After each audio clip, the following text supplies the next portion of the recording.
So the first thing we're going to do today is log into ESAT, and that's a terribly easy thing to do. Just open your browser, esat.myteleflora.com. That's esat.myteleflora.com.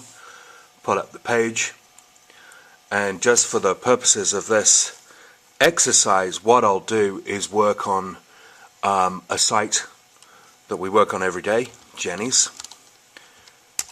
and the password is in there. Obviously, I'll give all you guys the passwords by phone for obvious reasons, but it really is simplicity itself now to change product pricing and perform other tasks with your website.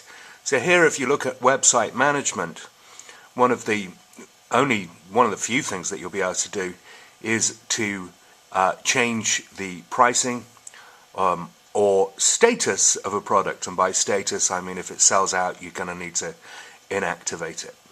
So let's have a look at products. So create and edit products is right there.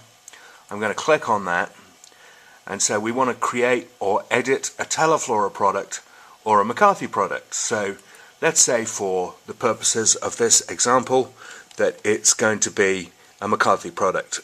So if we take the Christmas Magnificent, we take the code MAG, we press enter, we search for the product, and there it is. Now if we click on the small icon for the Christmas Magnificent, I see John's changed it to CMG because there's another product called MAG, and that's fine. Here's the product number, CMG, the product name, the Christmas Magnificent, the description is right here, so of course that can be edited as well, and then we have the pricing over this side. Obviously, if I just want to change the pricing, I'm going to highlight that, put the new price in, and then I'm going to save all. If you wish as well, you can actually change the attributes of that product by clicking on that tab. And if it's a local only product, click it. I know we can do the Christmas Magnificent out of town if we add on a lot of money, but for the purposes of this example, let's attribute that to being a local delivery only product. Again, if we click Save All, and we're waiting for Teleflora, and that change is now complete. It's also very easy to do on a Teleflora product, which for Christmas it's always going to start T14X for Christmas. Enter, and you will see the inventory that Jenny's has available for Christmas. There's the 100, the 2, the 4, and so on and so forth. And again, the changes for a Teleflora product probably won't need to change the pricing. The only thing that you will need to do is the status change if you sell out. So the status change is here, and you will uncheck that if you sell out, and the product will therefore be removed from the web. I'm going to save it all again just in case I took away that product and didn't mean to, and you can see it's active there. The only situation that you would not inactivate a product is for those products that currently appear on the homepage rotation. And the homepage is very important because these images here link to the McCarthy server, which is actually a cloud-based system, and the products that are on this rotation, if you click the product banner, it will link into that product. Now that is hard-coded, so we don't want you to inactivate any product that is on that homepage. So we'll just briefly touch on categories now. If we have a look at the categories here, you can edit categories, and again you probably won't need to do this except where you see a category that should not be on the site. One of the things that Teleflora have not cured completely yet is that categories sometimes appear for no reason. Even products appear for no reason. That's called auto-population. And even though we've told Teleflora that we don't want any auto-population whatsoever, occasionally it does happen, and that's because no one can watch all of these websites 100% of the time. Things happen, and obviously that is why I'm doing this video and giving you the autonomous control over some of the features of our internet. So you can see basically what the category situation is at Jenny's. So let's click on Everyday Flowers, Edit.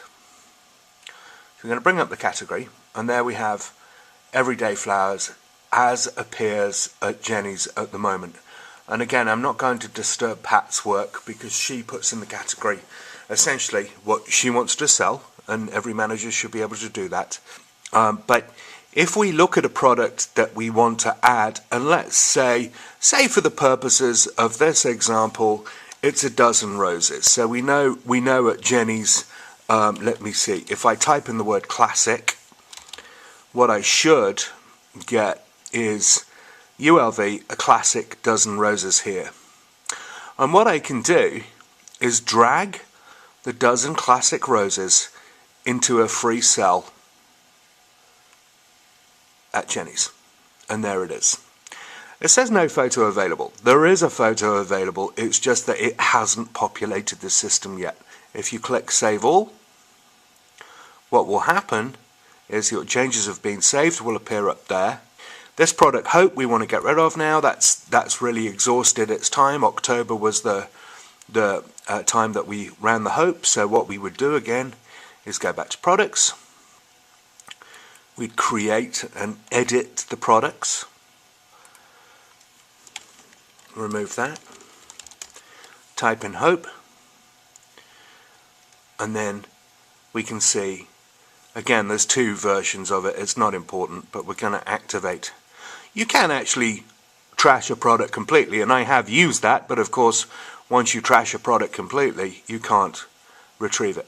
So let's make sure we save those changes so Hope will have disappeared from the category. If you want to sequence your categories, if you don't like the sequence as appears on the website at the moment, we can do that. So let's look at the active categories. Burlap Blooms, Everyday Flowers, Get Well, Jenny's Plants, Roses, Tampa Wholesale Flowers, Birthday Anniversary, and Christmas. So what I'm going to do is drag that Christmas up to the top. For the purposes of the example, it was down at the bottom. And we're going to drag birthdays and anniversaries under Christmas so that we have a nice alphabetical product group. We only concern ourselves with this particular version of ESAT with the occasions. As we know, the McCarthy Group do not use groupings under flowers. We use flowers for search engine indexing purposes, and these ungrouped products, you can say they're in a holding pattern, but again, we do need New Baby. I don't know why that's over there. Again, this is an example of a product category dropping where we do need it. And this is a common thing. So let's drop in New Baby where we want it. Right there. And let's save that. But as you can see, it's a very, very easy tool to get into a category, edit the category. You can rearrange Christmas 2014, I'm not going to touch. Pat's got it the way that she wants it. However, what I can do, by clicking and dragging these icons around, I can rearrange the category how I want it. So obviously, the work that I would do next week or the week after is I would be moving my centerpieces up slightly as we near the holiday. And again, we would do the same on the home page, but I reiterate, any changes on the home page, let me do them.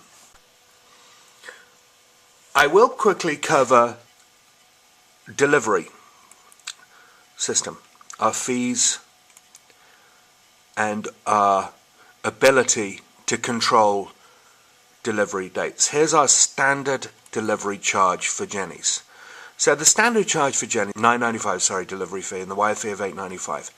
That applies to any order that is beyond these areas, these zip codes here. So you can see at Jenny's, what John and Pat have done is they've determined their close-in fees are here, $9.94. Their regular local, if you will, fee, $10.95 is applied there.